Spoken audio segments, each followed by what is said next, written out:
It was a crisp September evening when Alice Harper first heard the rumors about Professor Voss. The whispers reached her during orientation week as she and her roommate, Mia, wandered the sprawling, ivy-covered grounds of Blackwood University. The campus exuded a gothic charm. The towering clock tower, stone gargoyles, and dimly lit corridors gave the place an air of mystery. "Do you have Voss for literature?" Mia asked, peering over Alice's shoulder at her class schedule. "Yeah, Tuesdays and Thursdays." "Why? Is he tough?"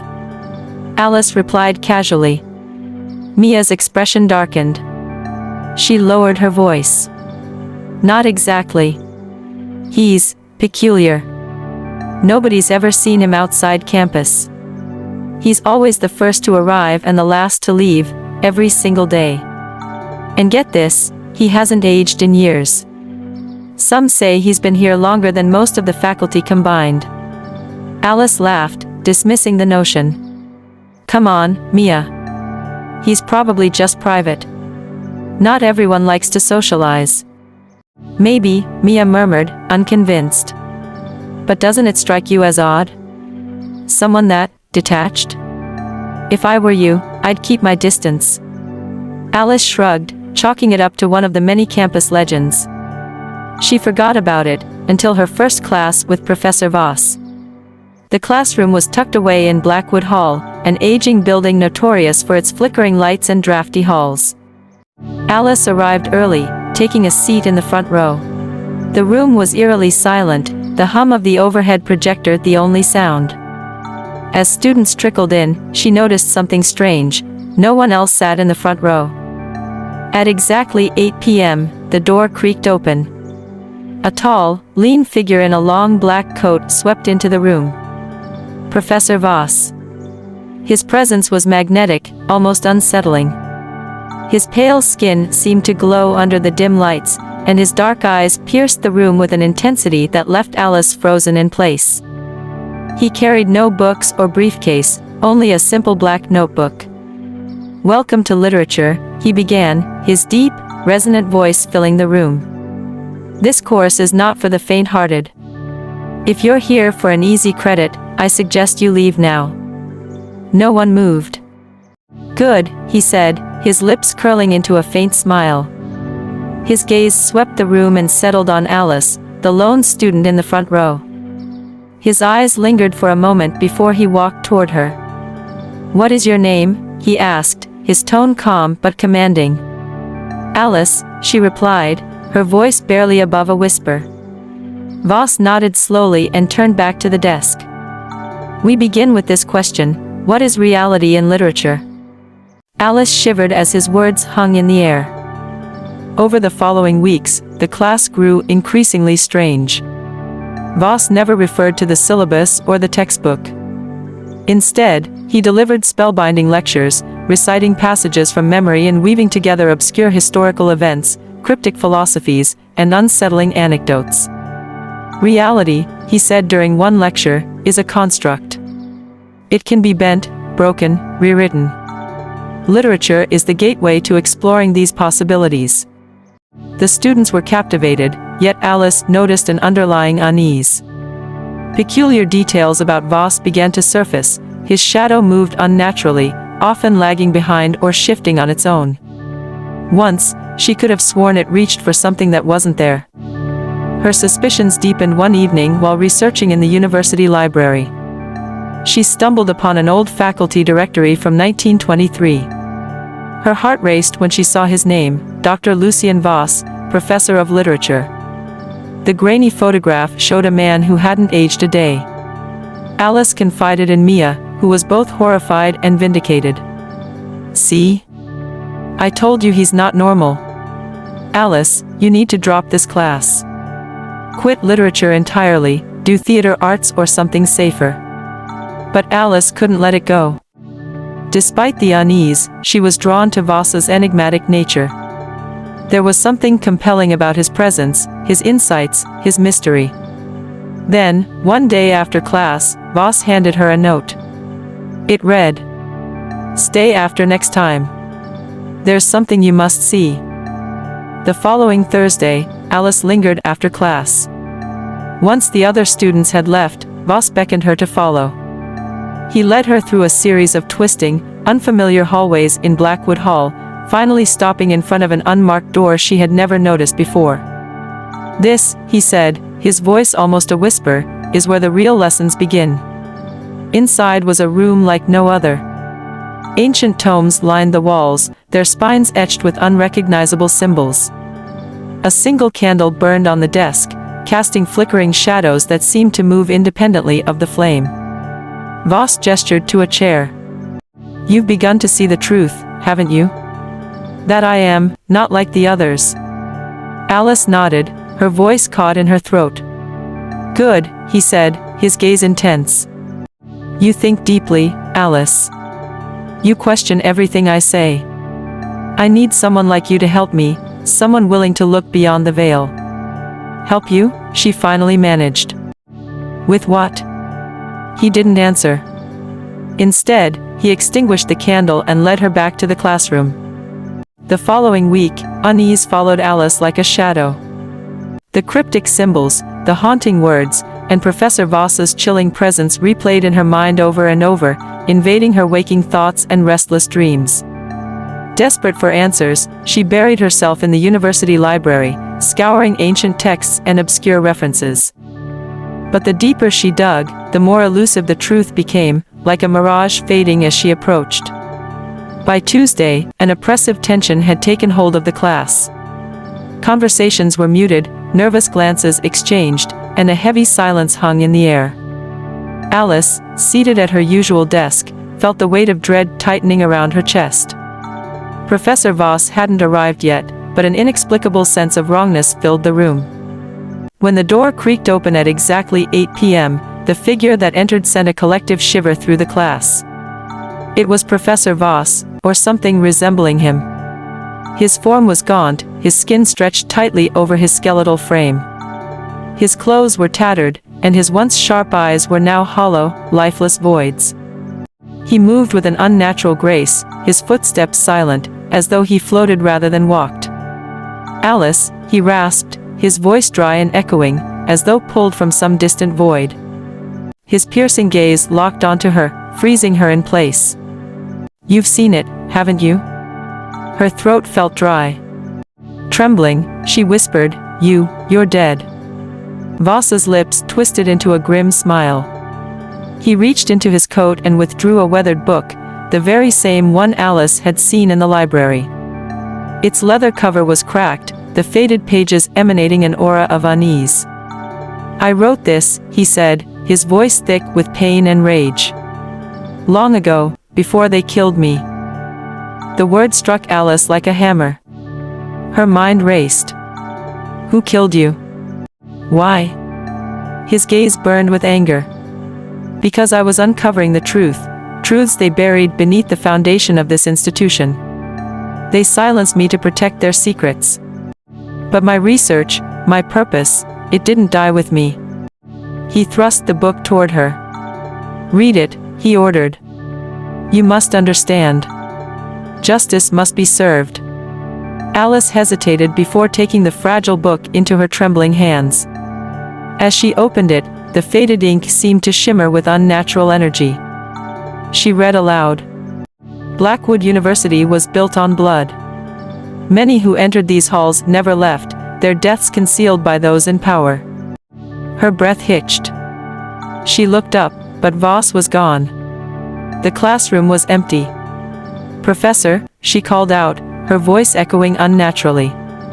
Panic set in as the door refused to budge when she tried to escape. A cold, inhuman voice hissed from the shadows. "You should not have opened that book." A monstrous figure emerged, its glowing eyes piercing through the darkness. It reached for her, but before it could touch her, Voss's voice echoed from nowhere, filled with urgency. "Run, Alice." The classroom door creaked open on its own. Alice bolted, clutching the book tightly, but as she reached the hallway, a cold, skeletal hand gripped her shoulder. And she woke up gasping, drenched in sweat. "Alice." Mia's voice brought her back to reality. "You were struggling in your sleep. Are you okay?" Alice blinked, disoriented. Her room came into focus, safe and familiar. But the terror of the nightmare lingered. The next morning, Alice avoided class entirely. Fear rooted her in place, thoughts of Professor Voss and the book consuming her.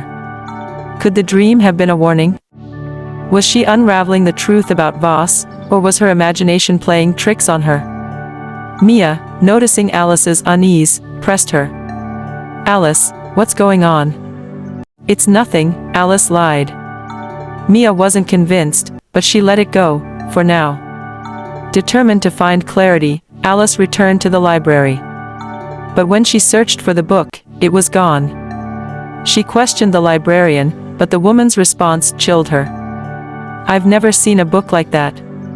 "Are you sure you're all right, dear?" Alice tried to explain, her voice trembling. "The book was here. It was written by Professor Voss. It's important." The librarian raised a skeptical brow. "Professor Voss? A book written in 1923 by someone who's still alive today? That doesn't make sense." Alice left the library, her mind spinning. Had she imagined it? Or was the book deliberately hidden? As she reached the university gates, she froze. Standing there, waiting for her, was Professor Voss. "Alice," he said, his voice cold and commanding. She wanted to run, but her legs refused to move. Slowly, she approached him, her heart pounding in her chest. "You went looking for the book," he said. He held it up, the worn leather gleaming faintly in the dim light. Alice stammered, "How did you?" "It wasn't in the library." "It never was," Voss replied. "I decide who sees it and when." Her confusion deepened. "Why are you doing this? What do you want from me?" His gaze darkened. "The book contains the truth.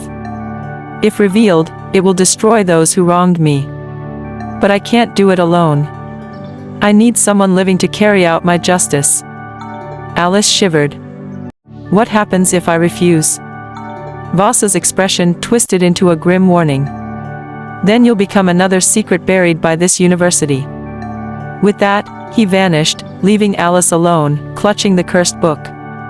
Back in her dorm, Mia confronted her again. "Alice, I saw you with Professor Voss. What's going on?" Alice shook her head. "It's nothing. Please, just leave it alone." But as she lay awake that night, staring at the book, she realized there was no escape. She was trapped in Voss's web, and the more she struggled, the tighter it became. Whatever secrets Blackwood University held, they were darker than she could have imagined. As dawn broke, Alice sat motionless in her dorm room, the cursed book lying on her desk like a sinister presence. She hadn't slept, her thoughts consumed by Voss's ominous ultimatum. The book seemed to pulse faintly in the morning light, as though alive, demanding her attention. At breakfast, Mia immediately noticed the dark circles under Alice's eyes. "You look like you've seen a ghost," she said, half joking, though her tone carried a hint of worry. "This is about Professor Voss, isn't it? You've been acting strange for days." Alice hesitated before leaning in and whispering, "You wouldn't believe me if I told you." "Try me." Alice exhaled shakily and glanced around, lowering her voice even more. "Professor Voss, he's not alive." "Not entirely. He's some kind of ghost, or something worse. And he wants me to expose a dark secret about the university." Mia's face paled slightly but remained skeptical. "Wait. Not alive? Like a ghost? Alice, do you hear how that sounds?" "I'm serious," Alice replied, her voice trembling. "And he gave me this." She gestured toward her dorm room, referring to the strange, ancient book. Later, back in their room, Mia examined the book cautiously. The cracked leather cover seemed to radiate an eerie energy. "Can I see it?" she asked.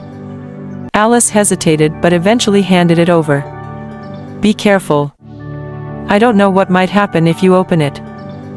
Mia flipped the cover gingerly and skimmed through the brittle pages. Her brow furrowed as she read. "Alice, this is insane. It talks about sacrifices, missing students, and, oh my God. Her hands trembled as she pointed to the page. Your name is in here. What? Alice grabbed the book, her eyes scanning the faded ink. Her breath caught as she read the words, Alice Daniels is the key. The revelation sent chills down her spine. She set the book aside, pacing nervously while Mia sat cross-legged on the bed, watching her with a mix of concern and disbelief. Alice, this doesn't make sense, Mia said finally. A ghost? Among the living? That hasn't happened anywhere before. Sure, Voss is always alone and weird. But claiming he's a ghost and handing you a book to scare you? It's over the top. Alice stopped pacing and shot her a desperate look. You think this is some kind of joke? I'm telling you, he's not alive. He was killed here at the university. That's why he's still here, trapped. He wants revenge, and I'm supposed to help him. Mia shook her head. Even if he was killed, why isn't anyone else making a fuss? Do they not see him? If they don't, how do they even know he exists or that he's so detached? Come on, Alice. He's just trying to mess with you. Before Alice could respond, the room was suddenly plunged into complete darkness.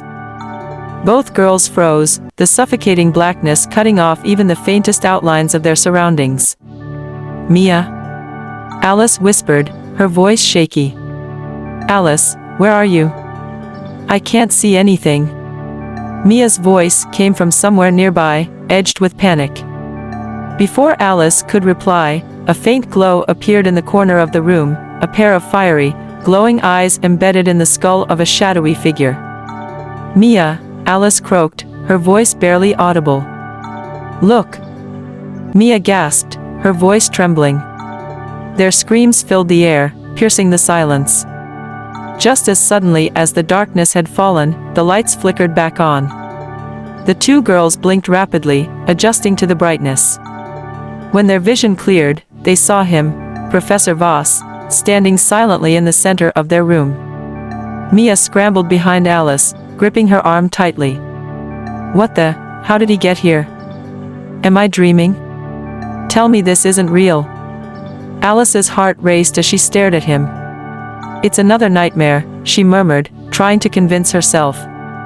Without a word, Voss walked to the bed and sat down, his hollow, piercing eyes fixed on them. The room grew colder, and the air felt heavy, suffocating. How did you get in here? Mia demanded, trying to mask her fear with boldness. Voss ignored her question, his gaze shifting to Alice. His voice was low, menacing. I told you not to tell anyone.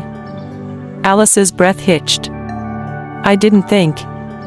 You didn't think, Voss interrupted sharply. Now she knows.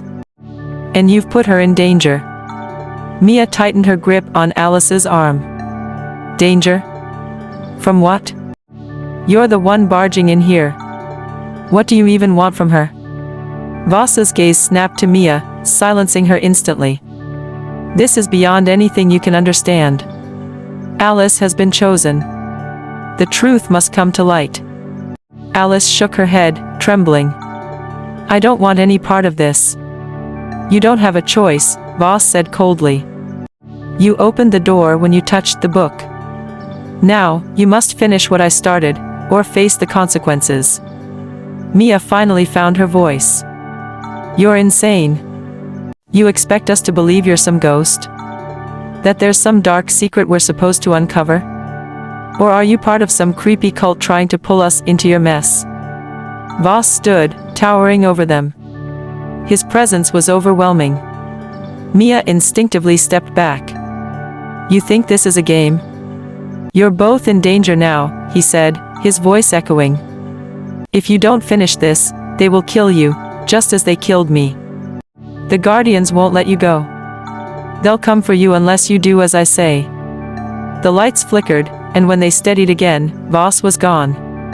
The room fell silent except for the girls' labored breathing. Mia clutched Alice's arm. Tell me that didn't just happen. Please tell me that was some kind of hallucination. Alice turned slowly toward the cursed book, still lying on the desk. "No, Mia," she said softly. "It's real. And we're in more danger than I thought." Mia let out a strangled scream and stared at Alice. "How did you even get into this mess?" "I don't know," Alice replied, her voice breaking. "Everything changed the moment I found that book in the library. The next day, he asked me to stay after class, and then, he told me I'd been chosen to help him. He said the answers are in the book, but I don't know what to do. Sometimes it feels real, but other times it feels like I'm trapped in a nightmare." Mia glanced at the book, unease written all over her face. "Then let's read it. We need to figure out what's going on before it's too late." Alice hesitated, staring at the book with palpable fear. "Go get it," Mia urged, her voice firm despite her trembling hands. Slowly, Alice walked toward the desk, her hands trembling as she reached for the book. The weight of it felt heavier than before, as though it had absorbed the tension in the room. She turned back to Mia, who was perched on the edge of the bed, her face pale but determined. "Well?" Mia asked. "Are we doing this or not?" Alice hesitated. "I don't know if we should. Every time I open it, something worse happens." "Something worse than Voss appearing in our room uninvited?" Mia quipped, though her voice cracked with nervousness. "Look, if this book has the answers, we need to know what we're up against." Alice nodded reluctantly and sat beside Mia on the bed. She opened the book slowly, the old pages crackling like whispers in the stillness. This time, the text seemed clearer, almost alive, the letters shifting slightly as though they were aware of being read. The first page bore a chilling title, "The Guardians of Shadows." Below it was an illustration of faceless figures cloaked in darkness, their skeletal hands reaching toward a central figure, a woman who looked eerily like Alice. Mia recoiled. "Is that you?" "It can't be," Alice whispered, her voice trembling. But deep down, she knew. The resemblance was undeniable. She turned the page. There, in faint but legible handwriting, was a detailed account. "The Guardians demand balance. To maintain their power, sacrifices must be made. When one discovers the truth, they become the chosen, the key to unlocking the cycle. Refusal results in death, not only for the chosen but for those closest to them. The only way to break the cycle is to unearth the secret buried beneath the university grounds and expose it to the world." "What does it mean?" Mia asked, her voice barely above a whisper. Alice shook her head, overwhelmed. "I don't know. But Voss said they killed him. Maybe he tried to expose the truth and failed." Mia frowned, her fear slowly giving way to anger. "So what, now they're coming for you? And me? No way. I'm not letting some ghostly cult ruin my life." Before Alice could respond, a low rumble shook the room. The walls groaned, and the air grew icy. Both girls froze as a voice, deep and disembodied, echoed around them. "You've opened the book. The cycle begins again." "Who said that?" Mia shouted, spinning around in panic. Alice clutched the book tightly, her knuckles white. "It's them. The Guardians." The lights flickered wildly, and shadows began to stretch and twist along the walls, forming distorted shapes. One of them peeled away from the corner, taking the form of a tall, hooded figure with glowing, empty eyes. Mia screamed, grabbing Alice's arm. "This isn't happening. Tell me this isn't happening." The shadowy figure pointed a skeletal finger at Alice. Its voice reverberated, shaking the air. "You must choose. Reveal the truth or face the wrath of the Guardians." "What truth?" Alice cried, her voice cracking. "I don't know what you want from me." The figure tilted its head as though amused. "You will. The answers are beneath your feet. Find them before time runs out." With that, the figure dissolved into smoke, leaving the room silent once more. Mia turned to Alice, tears streaming down her face. "I'm not doing this, Alice. I'm not playing their game. What if we just burn the book?" Destroy it? Alice shook her head. You heard them. This isn't something we can run from. If we don't do what they want, they'll come for us. So what's the plan? Mia asked, her voice trembling. Alice flipped through the book desperately, looking for a clue. On one of the final pages, she found a crudely drawn map of the university. A red X marked a spot in the basement of the oldest building on campus. Beneath the map was a single line of text, "Dig where the forgotten rest, the basement," Alice murmured. It's the only lead we have. Mia stared at her in disbelief. You want us to go there? At night? After everything that just happened? Do you have a better idea? Alice snapped, her nerves fraying. Mia sighed, defeated. Fine. But if we're doing this, we're not going alone. We need backup. Who's going to believe us? Alice asked. Mia thought for a moment before her eyes lit up. Jordan. He's obsessed with conspiracy theories and weird stuff like this. He'll believe us, and he's good in a crisis. Alice nodded reluctantly. All right. We'll tell him. But we have to be careful. If Voss was right, anyone who knows the truth is in danger. Mia grabbed her phone. Let's hope Jordan doesn't think we're completely insane. As Mia dialed, Alice stared at the cursed book in her lap. The words Alice Daniels is the key burned in her mind. Whatever lay beneath the university, it was tied to her fate, and there was no turning back.